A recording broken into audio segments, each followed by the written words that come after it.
to this week's video. For this week, we are doing a book haul. We are showing off some books from that shelf there to add to our TBR mountain here. So, let's get into the books that we have to show off today. I will be reading the back blurbs, and let's get started. So, the first one is a romance by Diana Palmer, and it has a free bonus story by Macy Yates. Now, the book by Diana Palmer is Rogue Stallion, and the free bonus story is Need Me Cowboy. Need Me Cowboy. That's an odd title. But yeah. Oh, dang it! I got this one at a library sale, and the back library sticker is covering the first little bit of the back blurb.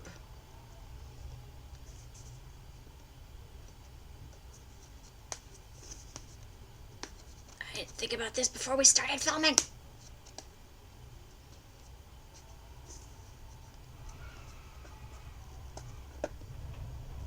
Well, it starts, Deputy Sheriff Sterling McCallum,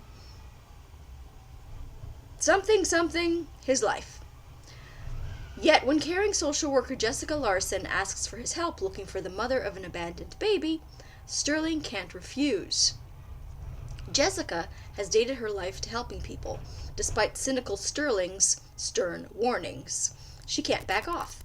The brooding rogue cop has a stone in a place of the heart, and a past as mysterious as the case that brings them together. Something compels Jessica to stand her ground and brave the emotions this fascinating man arouses within her. But when their darkest secrets and deepest desires come to the surface, can Jessica and Sterling weather these earth-shattering revelations? I'm guessing they will. But, yeah. So that's Diane Palmer, Rogue Stallion. I have tried some of Diane Palmer's books before, and they haven't really grabbed me.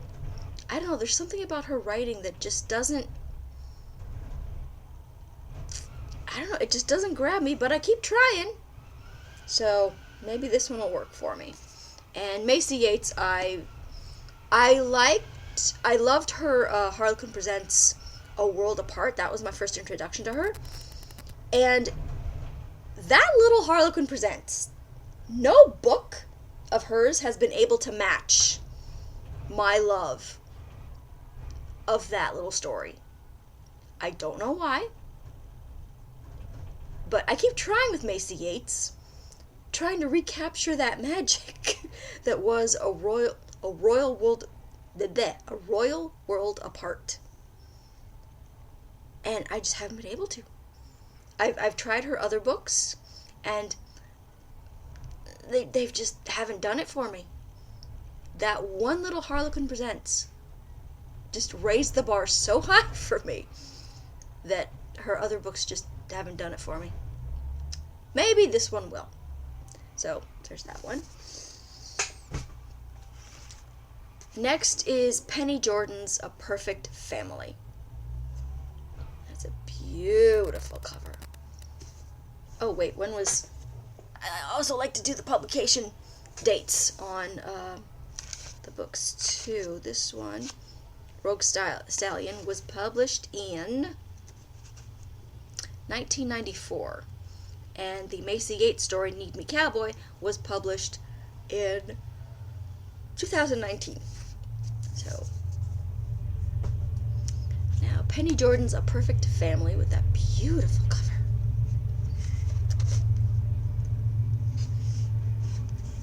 Do the back blurb first. The Crichtons have everything that money can buy. Position, power, and elegance. But one faithful weekend destroys it all. 3 generations of Crichtons have gathered at the family estate for a 50th birthday party. But the expected celebration turns into an ugly battle for power, with the family inheritance as the prize. Brothers become rivals and allies become adversaries, as family scandals become the weapon of choice. Past love affairs, embezzlement scams, nothing is sacred, and all secrets can be betrayed for a price. The Crichtons' carefully polished facade is crumbling. Will they learn to accept their not-so-perfect family in time to save it? You know how much I love family sagas. And I love Penny Jordan's books. I've tried a few of her books now, and every single one that I've tried, I've loved. I love her writing. God rest her soul. I think she passed away already, but I've loved every single one of her books that I've tried. So I'm really looking forward to this one. She writes sort of those like family saga, crazy sauce romance. When was this one published first? Let's see. 1997. Just completely bonkers, inappropriate, would not fly today types of romance that I just adore. So we really look forward to this one. The next one is Madame's Deception by Renee Bernard. And look at that beautiful cover. Author of A Lady's Pleasure. So let's read the back blurb. When an innocent takes over a bordello, can her seduction be far behind? I imagine no. Jocelyn Tolliver believes that her mother's couture business financed her European boarding school education. Imagine her shock when she discovers that her dying mother is the infamous madam of London's elite Crimson Belle. Promising to care for the bordello and its ladies, Jocelyn, a Virginian bookworm, transforms herself and is soon known as the reclusive Madame de Boursier. Rakish Alex Randall, Lord Colwick, is determined to win admittance to the intriguing Madame's bed. His outrageous attempts to garner her favor cannot go unnoticed for long. When danger threatens the elegant women of the Belle, Jocelyn strikes a bargain with Alex, hoping he can provide some protection. But Jocelyn's deception forces her and Alex into a passionate battle of wills in which all illusions will be shattered and all desire fulfilled. I mean, okay, you hear about these, workaholic type of, women who all of a sudden they, inherit an inn, and then they learn the lessons of, slowing down and smelling the flowers and appreciating life and not working so hard and blah, blah, blah. This? Imagine you're just a little voracious little bookworm living in your house, enjoying your quiet life,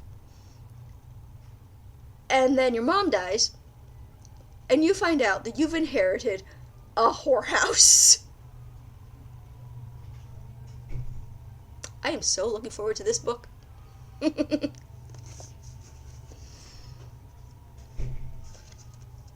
I didn't see when this was published. 2007. Now, Renee Bernard, I'm not sure if... Didn't she have, a podcast? Like a blog talk radio podcast? I don't know if she still has it. If that's the same person that I'm thinking about. But, yeah.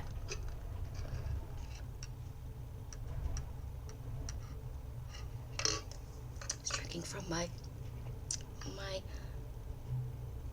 thing here that my sister got me, that Just a Girl Who Loves Books. Next is The Three by Sarah Lotz. The world is stunned when 4 planes crash within hours of each other. The crashes don't seem to be related, except that in 3 of the 4 air disasters, a single child is the sole survivor. Dubbed the Three by the press, these miracle children, in quotes, achieve international celebrity. Things take a dark turn when a fanatical preacher starts insisting that the young survivors are 3 of the 4 harbingers of the apocalypse. As the children's behavior grows increasingly disturbing, even their loved ones start to suspect there could be some truth to the conspiracy theory. And when a fourth survivor is found, deadly alliances are formed, and it becomes ever difficult and more dangerous to decipher the truth. Ooh, I love me some apocalyptic, end of the world, sort of religious mystery thriller type books, which is kind of interesting that this is the book that's in this batch, because I have just started a new book, writing a new book, now that Good Women is done, and we're just doing like we're choosing images for like the cover and stuff, and that should be available in the next month or two. Since that one is done, I've started a new book, and it'll be the first in that's under my real name as opposed to my author name. And it's called Daughters of the Rose. And all I'm going to say about it right now is that it's sort of the Da Vinci Code meets Stranger Things. The Da Vinci Code meets Stranger Things. Sort of, if the Da Vinci Code and Stranger Things had a baby, it would be this book that I am working on. So keep an eye out for more information about that one. So I am very looking forward to this, and very looking forward to getting started in the book that I am beginning to write and sharing more of that information with y'all. So, and when was this published? –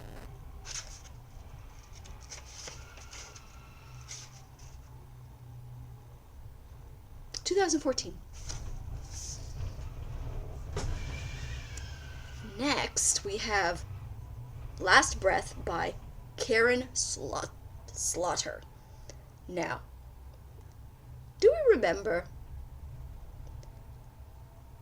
Pieces of Her? My absolute favorite book of, I think it was 2023? That was my favorite book that year. Either 2022 or 2023. I'd have to go back and look. But Karen Slaughter. I've read that from her, which I absolutely loved. Blindsided, I liked very much. Pieces of Her was still the top, though. And I'm very interested in reading more from her. And I know that she has a Will Trent series that I'm not getting into yet, because I want to read her standalones first, because those will be sort of easier for me to sort of get in and out of, as opposed to, you know, starting a series and then, like, you know, there's the next one and the next one, and, you know, you have to, like, read them in order and stuff. So I'm doing the standalones first, and this one is rather short. This is a short little wee one, but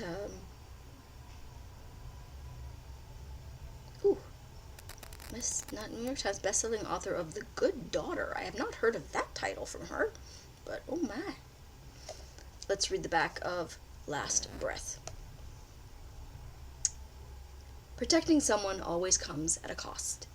At the age of 13, Charlie Quinn's childhood came to an abrupt and devastating end. Two men with a grudge against her lawyer father broke into her home, and after that shocking night, Charlie's world was never the same. Now a lawyer herself, Charlie has made it her mission to defend those with no one else to turn to. So when Flora Faulkner, a motherless teen, begs for help, Charlie is reminded of her own past and is powerless to say no. But honor student Flora is in far deeper trouble than Charlie could have ever anticipated. Soon she must ask herself, how far would she go to protect her client, and can she truly believe everything she's being told? Probably not. So, that's a beautiful cover, like, definitely a striking image. This one was... Oh, Blindsided was the start of a series too. I didn't even realize. Okay, so she has her standalones, and then she has the Will Trent series, and then the Grant County series, which starts with Blindsided. Well, at least I read the first book in that one, not knowing, I think, when I got it, that it was the first of a series. So yeah, let's... 2017. Published in 2017. Next we have The Legacy by Neville Shute. And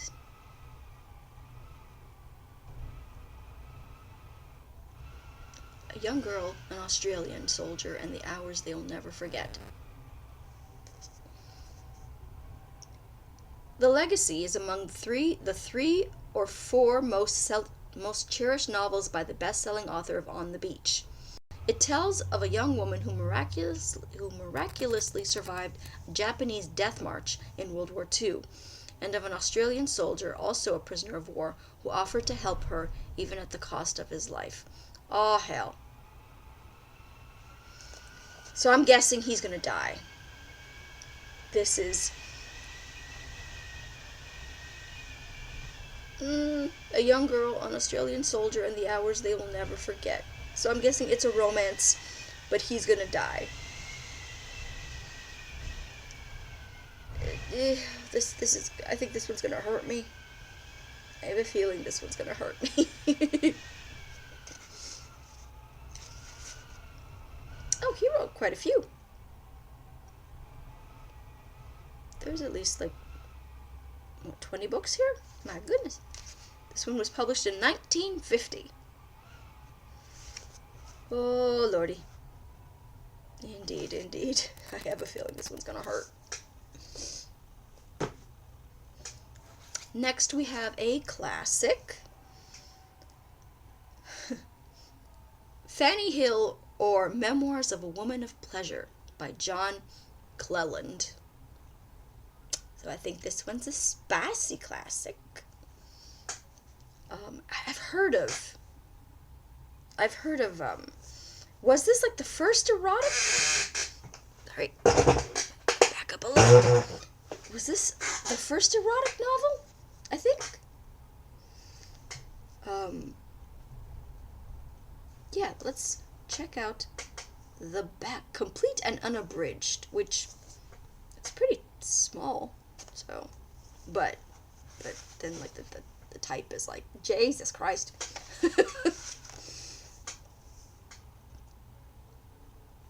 Okay.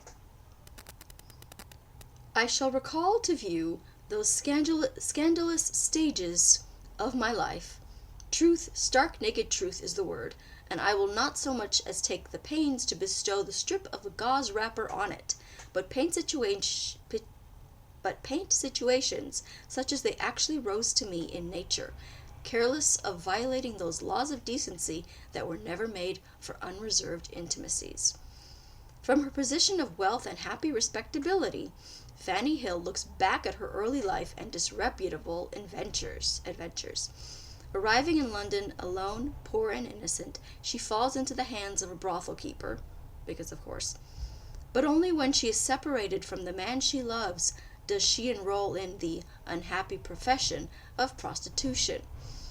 Fanny becomes a kept woman and also works in an elegant bawdy house, entertaining polite voluptuaries. By the age of 18, she can afford to retire. In her marriage, she can at last combine sexual passion with romantic love. Like its heroine, the novel Fanny Hill has also risen to respectability. It is now recognized as an erotic entertainment that exemplifies both the philosophy and libertinism and the attitudes of 18th century bourgeoisie, combining sensibility, irony, and enlightened self-interest. So basically, this was the 50 Shades of Grey of its day, but better written. And yeah, I always find it hilarious when classics are deemed classics simply by the passage of time, when I know damn well when this first came out in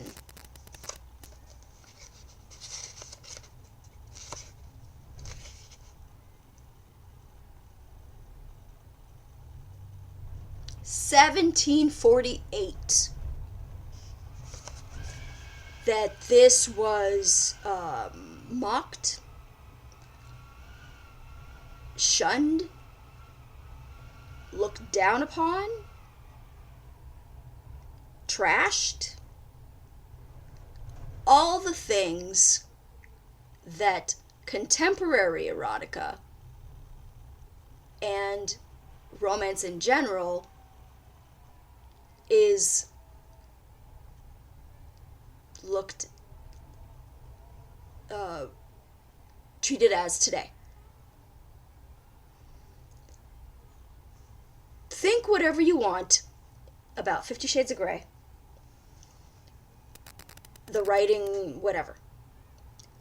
I guarantee you,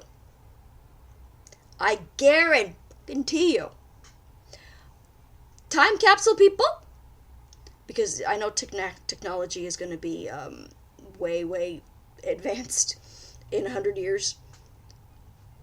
If you find this video clip, it is my proof that 50 Shades of Grey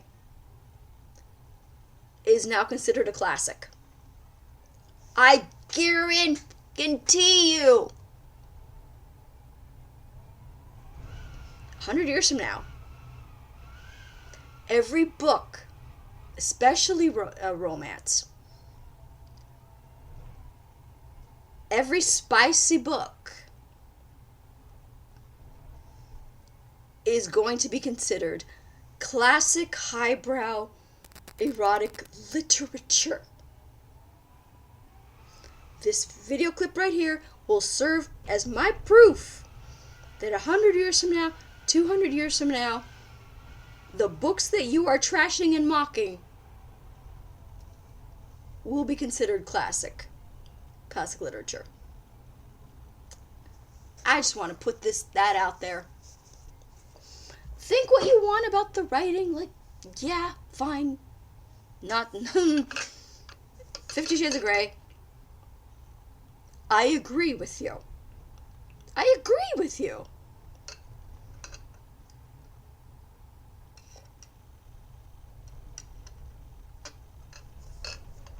However, in terms of what 50 Shades of Grey did for the erotic romance genre, undeniable. And you can try and say, oh, other books did that first, and they were like blah blah blah, and they were like better written, blah blah blah. Fine. Other books may have been written first, but they did not do for the erotic romance genre, love it or hate it, what 50 Shades of Grey did. So, the fact that that book, Fanny Hill, is now considered a classic, when you know damn well, that book was trashed when it first came out. But moving on, we have, oh god, not only do you have two price stickers on it, like, one is like not even a price sticker, it's just like a code sticker thing that they put on it. Alice Munro's The Progress of Love. And is this a novel or is this a short story collection? Yep, short story collection. Has Alice Munro, is she still with us? Has she ever written a novel? Because all I keep finding of hers are short story collections. And she's a Canadian author, or she was if she's passed. And I don't know, I keep wanting to read her stuff because the plots and stuff that sound interesting to me. But yeah, I've found primarily short story collections of hers. So, let's see the back here. With all the ease and mastery that have won extraordinary international acclaim for her writing, the 11 stories in this new collection by Alice Munro invite us into the most intimate moments of human experience, moments of realization about the power, the tenderness, and the sacrifice of love. So these are like short love stories.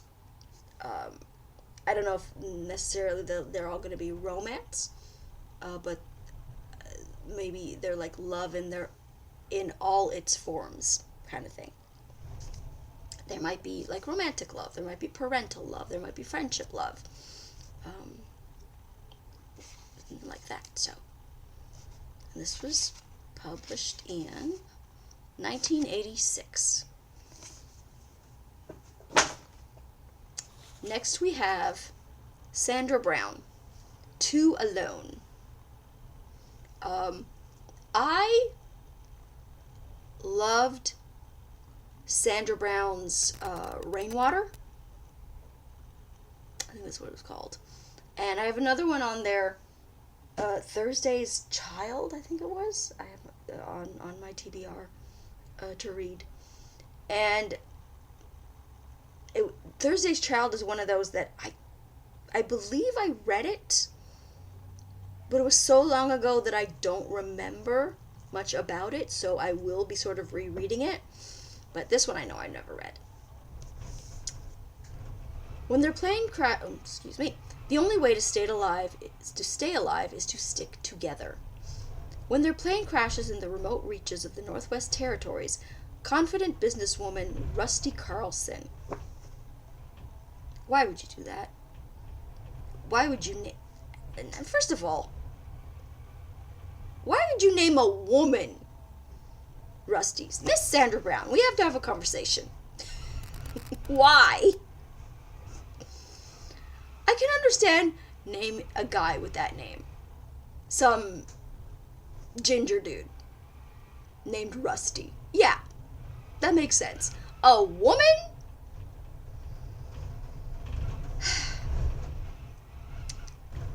Rusty Carlson finds herself hurt and alone with a man she can't stand to be around, of course. Vietnam vet Cooper Landry holds a deep-rooted grudge against beautiful women, but he's survived far worse, and he'll be damned if he lets them both die in the wilderness. Oh, I don't know about this one. Oh. The ex-soldier's training has prepared him with the skills to defend against the predators in the dense woods, both animal and human. But that's not all that awaits the couple. What Rusty and Cooper couldn't have expected is their shared desire for more than just survival. So, I'm quite looking forward to this one, with the asterisk that Cooper might piss me off. Because he holds a deep-rooted grudge against beautiful women.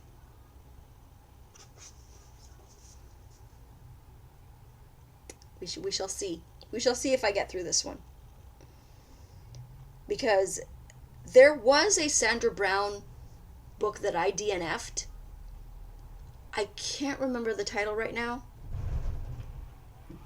And I can't remember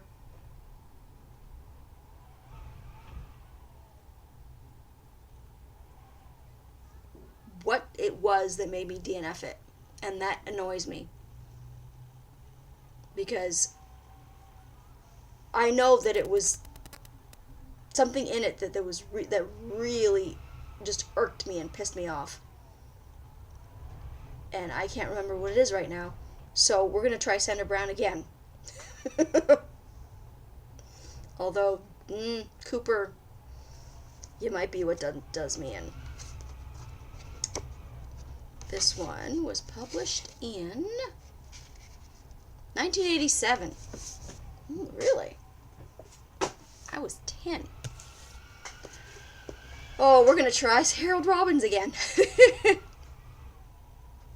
Or should I say we're going to try Harold Robbins No, I think I did. I think I did try Harold Robbins. I know I watched a movie that was based on one of his books, The Carpetbaggers, I believe, with Mark Harmon, and I enjoyed that miniseries. Um, I can't remember if I tried Harold Robbins and DNF'd it, or if I just showed him off in another book haul. Because I know that I have a few of his books on there by now. But look at that cover. That's so 80s glitz, glamour. Yes! He was sort of the male Jackie Collins of his day. And let's get to the back blurb. The Storyteller is the powerful saga of Joe Crown, a poor kid from Brooklyn with a burning ambition to write. Joe fights his way up from poverty, taking on the explosive New York world of gangsters and whores, reveling in the seductive glitter of Hollywood and the dolce vita of Europe. But wealth, fame, and the sexual favors of all of the world's most glamorous women can't satisfy his hunger for love, a hunger he pursues with the sex-obsessed wife of a studio boss who can make or break careers with an exotic sensuality. My tongue is not working today. With an exotic, sensually daring black woman, with a Roman countess. Oh, he's exploring love with everybody. With an exotic, sensually daring black woman, with a Roman countess open to the wildest sensations, and finally with Laura, the prize of his life, the woman he comes to desire more than anything or anyone else. And I'm guessing that all these women that he's talking about, that Laura is the good girl, the pure innocent that he loses his heart to because she's so pure and innocent, and the other girls are just something to stick it in and like soar his wild oats with. But Laura, the pure innocent girl, is going to be the one that he truly, truly gives his heart to. I'm calling it right now. I'm calling it. But yeah, looking forward to reading this one. And this one was published in... Well, he's written quite a few. He's left us now, but he had written quite a few. This one was written in 1985. Next is a vintage spicy that I got in one of those sort of book collector shops where it's like, it's a bookstore, but they mostly do like vintage, antique-y kind of books. And those are really fun for finding vintage spicy books. Yeah, I am very much looking forward to exploring more of those books when I find them. This one is called She'll Get Hers by John Plunkett. She was dynamite to him. There was fear in the heart of the syndicate underlings, for Marty Coslow was in Hollywood, and wherever Marty went, death was sure to follow. It was a routine job for the executioner until he met luscious Joe Wilder, who wore her virginity like a medal of honor, but was insatiable in her own offbeat version of lovemaking.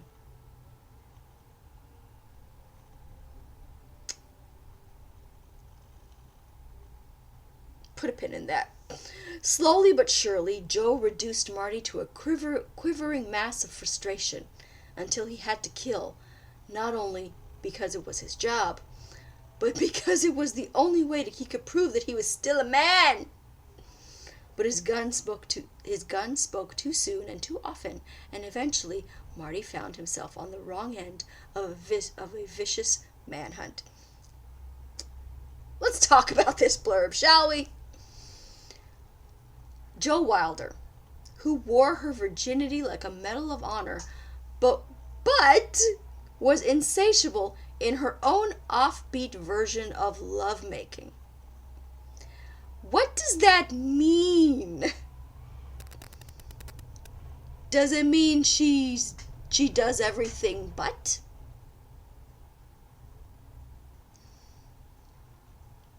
Does it mean that because she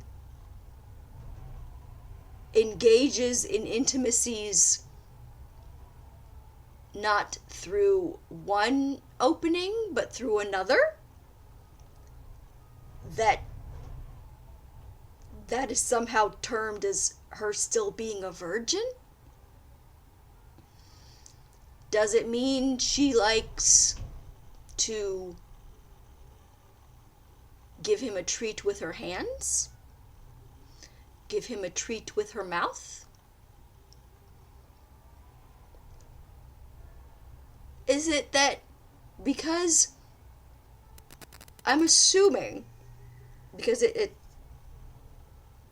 virginity, that the author and Marty think that because the intimacy is not being had with that particular opening, that she's still a virgin?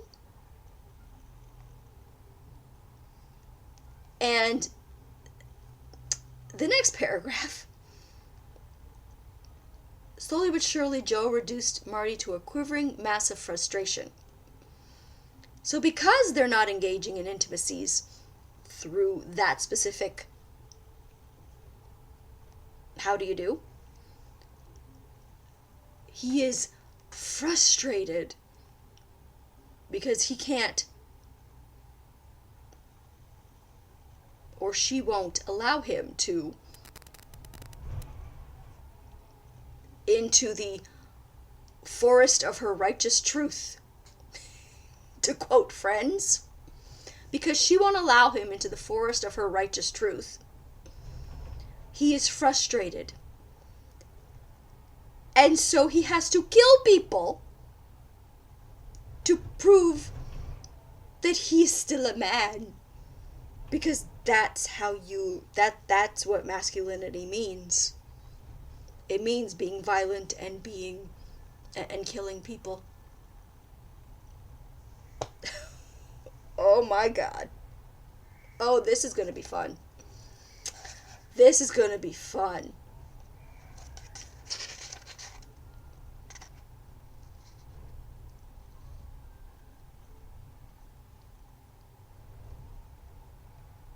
Oh my God.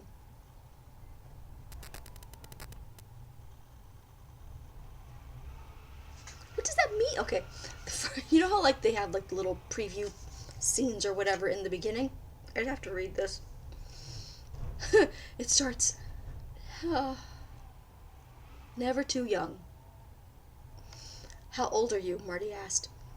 19, she pouted. Is that too young? Like they say, if she's big enough, she's old enough, he told her. The girl looked down at her thrusting breasts and taunted, Well, I'm certainly big enough, aren't I?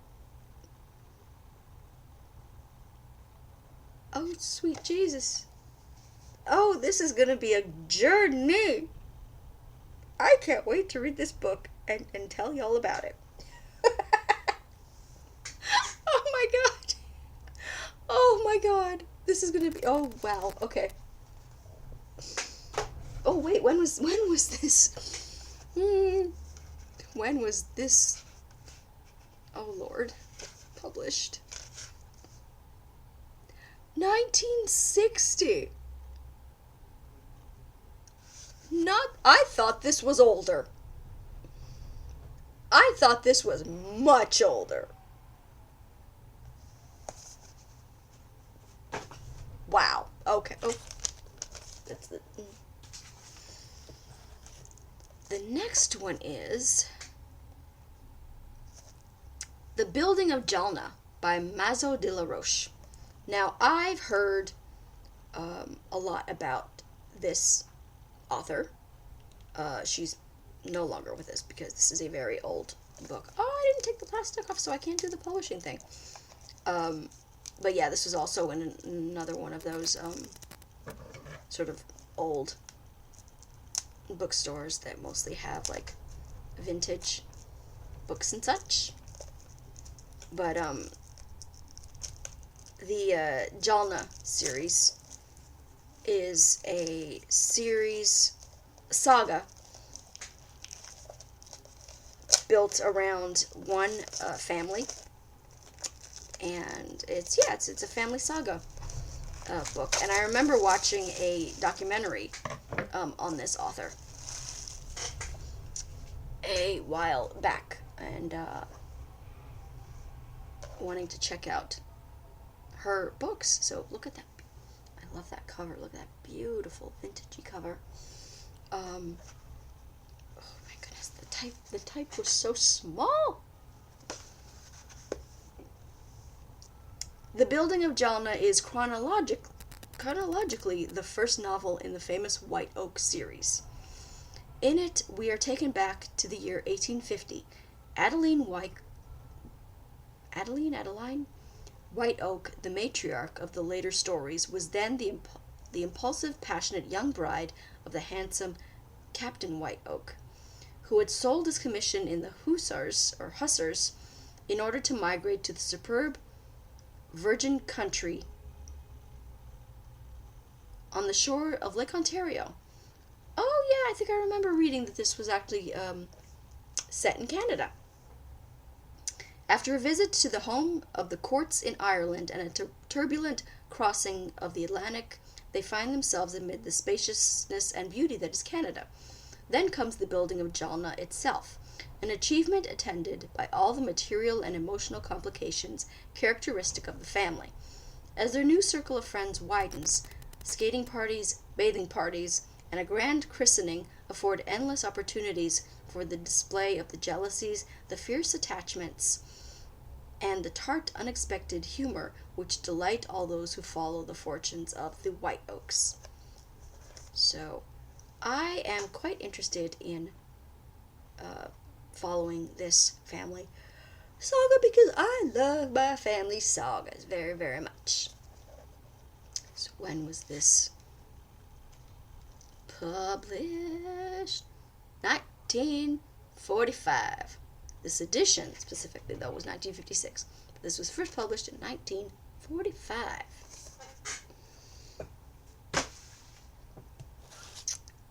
Next, we have Kathleen E. Woodiwis's So Worthy, My Love. I haven't really heard about this one specifically. I read Shana, which was a fun trip. I still have The Flame and the Flower in there, and like The Elusive Flame, and I have a few of her books in there. And I'm looking forward to it because Shana was bonkers awesomeness. I loved that book so much. It was insane. So very much looking forward to this one. Let's read the back blurb. Maxim. Proud and passionate, the Marquis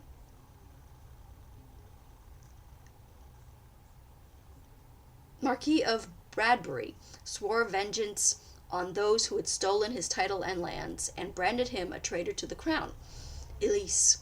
Beautiful and spirited, she found herself the innocent prisoner of the Marquis, her family's most hated foe. They were bitter enemies, caught in a dangerous tide that swept through Elizabeth's England, and thus began a battle of wit and will between two people so perfectly matched that they could only fall in love. This looks like it's going to be a fun journey as well. And this one was published in 1989. So and look, that little rose on the end there, very, very pretty. Next we have Lorraine Heath's The Return of the Duke. I love Lorraine Heath's books. What was the first one?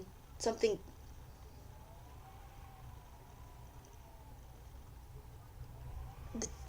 It's fallen out of my brain. The first one that I read of hers. But I also loved Her Texas Destiny, I think it was called. The one with the three brothers with the Texas names. Houston's Story. I loved that book, absolutely. So very much looking forward to The Return of the Duke. Oh, is the one that I'm trying to remember in here? To Marry an Heiress. Yes, To Marry an Heiress. That was the first one that I read, and I loved that book so much. I loved it so much. The ending, the grovels, oh my God. That was, yeah. When his father, the Duke of Wolford, is hanged for an assassination attempt on Queen Victoria, Marcus Stanwyck is stripped of everything. Vowing to return honor to his family, he seeks to expose the others involved in the treasonous plot and bring them to justice.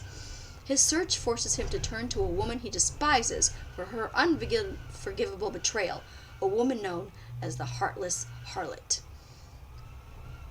Harboring secrets, Esme Lancaster has her own reasons for wanting to discover who's behind the conspiracy that's still afoot. She doesn't trust Marcus, but can't deny the handsome devil makes her wonder if she does indeed possess a heart, one he could very easily steal. As their hunt for the truth leads them into danger, Marcus finds Esme isn't cold and calculating as he assumed, but fire and brimstone with courage and determination to match his own. Soon they're unable to deny their growing desire for each other, but giving in to temptation comes at a cost, and they must decide if love is worth the risk of losing their one chance for redemption. It's worth it. It's worth it, I tell you. It's worth it. Very beautiful cover. And this one was published in 2022. So not that long ago at all. And the last one. I blame Sam Heughan for this. Couple Next Door by Sherry LaPena. LaPena? Sam Heughan, Jamie Fraser from Outlander, is in the movie adaptation of this book. So, and I haven't seen that yet. It's on my list. Haven't seen it yet. But I definitely want to read the book and picture Sam Heughan's gorgeous face in the character that he plays. Anne and Marco Conti seem to have it all. A loving relationship, a wonderful home, and their beautiful baby Cora. But one night when they are at a dinner party next door, a terrible crime is committed. Suspicion immediately falls on the parents, but the truth is much more complicated. What follows is the nerve-wracking unraveling of a family. Detective Rasbach knows that the panicked couple is hiding something inside the curtained house. Anne and Marco both soon discover that the other is keeping secrets they've kept for years. The shocking truth will leave you breathless. I love mysteries where I have not been a really big sort of mystery fan until like in the last 5 years or so, when they've been more like coming out with these mysteries where they're about the people and like the secrets and sort of like centered around that. I'm not a big fan of sort of like crime mysteries where like, usually where they're like oh, it's a detective, like, trying to solve, like, a murder in some, like, countryside town, or, like, what have you. Like, this one, does the baby die? There's a dinner party and a terrible crime. And suspicion immediately falls on the parents. So, did something happen to the baby? Not the baby!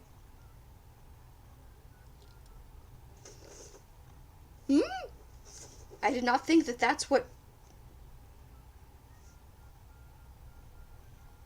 They don't mention that in the when they're talking about the movie. I saw no mention of any, like, murdered babies or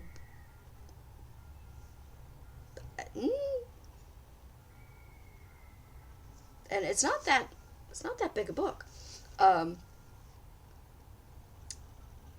But yeah, like, I'm not a fan of, like, strict mysteries where it's like there's like a detective who's like trying to solve a murder. That can be like part of it, but the mystery part has to involve like family secrets of some kind, or a where there's like relationships and scandals of some kind involved. Yeah, so like those are the kind of mysteries that kind of I like.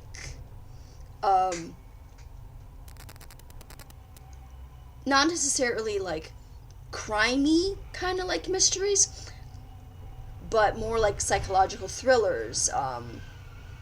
Like, oh, what was another favorite book of mine that I think was either last year or the year, either like, I think it was 2024 or 2025, where like The Silent Patient was my favorite book that year. That kind of mystery, like a psychological thriller. I love those very, very much. So I'm very much looking forward to this one. And let's see when it was published. Not that long ago, I know. Oh, 2016. Interesting. So that's like 10 years ago. But it's so interesting how, like, once the movie about it gets made, that it, of course, renews interest, like, in the book. Because I did not hear about this book in 2016. I understandably heard about it recently, or in the last couple of years. Because I think this came out in 2024, 2025. The movie did.